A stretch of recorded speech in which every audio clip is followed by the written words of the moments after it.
Good afternoon. My name is Jürgen Steinmetz, joining you from eTurbo News and our breaking news show in Honolulu. Today, we're going to be going to New York, and we're going to listen actually to the Honorable Edmund Bartlett, who is the Minister of Tourism from Jamaica. And the minister from Jamaica is really a global player. And he's managed to bring his island nation on a global stage for quite some time, and specifically during crisis. He's also the brain and the founder of the Crisis Management Center based at the university in Kingston, Jamaica. Mr. Bartlett will explain to the United Nations today the role of tourism has in employment and many other factors for his island. What is quite unique, because usually tourism players are not addressing the United Nations, they're addressing the UNWTO, the World Tourism Organization, what is a specialized agency for the United Nations. But today, Minister Bartlett was able to address the full audience of the community of nations in New York. To the welfare of our tourism workers. For this reason, the Ministry of Tourism has partnered with the Ministry of Housing and private housing developers to earmark dedicated units in housing developments for tourism workers to secure adequate and accessible housing. We also recognized the need for critical labor market reforms in the industry to enable the tourism sector to be more attractive for the required skill sets in the recovery.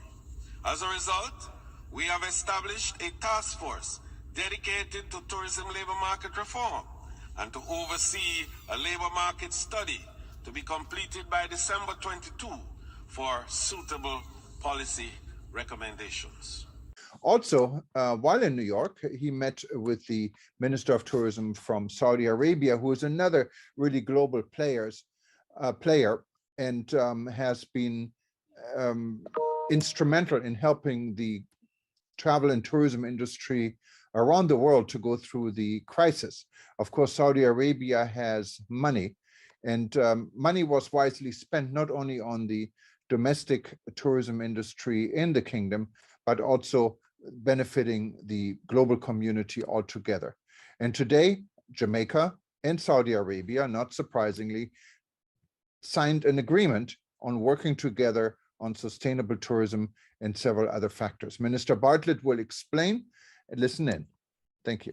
The importance of this agreement is signaling the first collaboration between a country from the Middle East and the Caribbean country on tourism development, tourism strategies, and sustainability and resilience arrangements. This important agreement that brings a mature destination such as Jamaica with a new tourism destination such as the Kingdom of Saudi Arabia is going to be critical in the value of exchanging important best practices and very useful guidelines that can benefit both countries. The resources available to share in sustainability strategies and action, as well as resilience and the building of capacity for countries such as Jamaica that are least resourced to manage the vulnerabilities they face, is going to be critical also. And finally, I think the two countries, one in the east and one in the west, are now joining to say that together we can provide thought leadership to strengthen sustainability and build resilience.